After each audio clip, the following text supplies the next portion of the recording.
Imaginez un vaste univers incroyablement froid, en expansion constante. Comment tout cela a-t-il commencé? Pour le savoir, remontons dans le temps.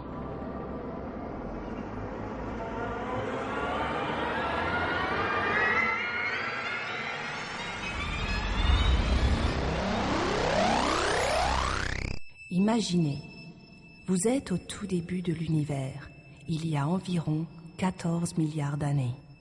Imaginez l'énergie de la totalité de l'univers comprimée dans un espace plus petit qu'une tête d'épingle. Imaginez que vous êtes à l'intérieur de ce minuscule espace. Le temps n'existe pas. Rien de ce que nous connaissons ou pouvons imaginer n'existe. Maintenant, tout va changer, pour toujours. À cet instant, c'est le Big Bang. De l'énergie pure se dégage. Dans une chaleur intense, l'espace se dilate à une vitesse incroyable. En une infime fraction de seconde, notre univers prend naissance. Cela reste un profond mystère. Une partie de l'énergie se condense maintenant en matière. À ce moment, toutes les particules qui constituent notre univers sont formées. Des particules extrêmement petites. Quarks, électrons, neutrinos. Des particules qui constituent tout ce que nous connaissons, vous inclus. Mais aussi d'autres qui restent encore à découvrir. Regardez, les particules se créent par paires, chacune avec son antiparticule. Elles voyagent quasi librement et s'annihilent au hasard de leur rencontre. Mais une partie de la matière survit. Heureusement pour nous, car elle constitue les briques de base de l'univers, la matière dont nous sommes faits. Au fur et à mesure que l'univers se refroidit, les quarks se groupent par 3 pour former des neutrons et des protons, qui constituent les noyaux les plus simples. Ce processus se réalise lors des 3 premières minutes après le début du temps. Mais pendant les milliers d'années qui suivent, la chaleur et l'énergie intense empêchent les électrons de se combiner avec ces noyaux. Continuons notre voyage, 380 000 ans après le Big Bang. L'univers s'est dilaté et il est plus froid.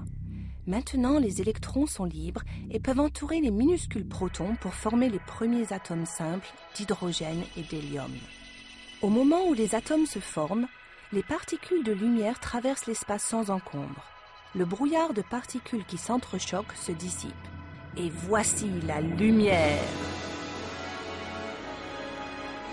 C'est le rayonnement cosmologique diffus, empreinte permanente des premiers temps de notre univers. Nous parcourons encore quelques centaines de millions d'années. Maintenant, la gravité provoque la contraction des nuages d'atomes d'hydrogène et d'hélium, déclenchant ainsi les premières réactions nucléaires. Les premières étoiles naissent. Certaines sont massives.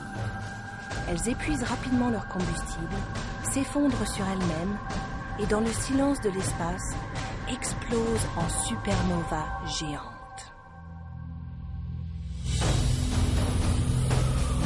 Voilà que de cet énorme creuset sortent des éléments lourds, parmi lesquels du carbone, de l'azote, de l'oxygène, du fer et même de l'or, qui vont participer à la formation des planètes et des premiers germes de la vie.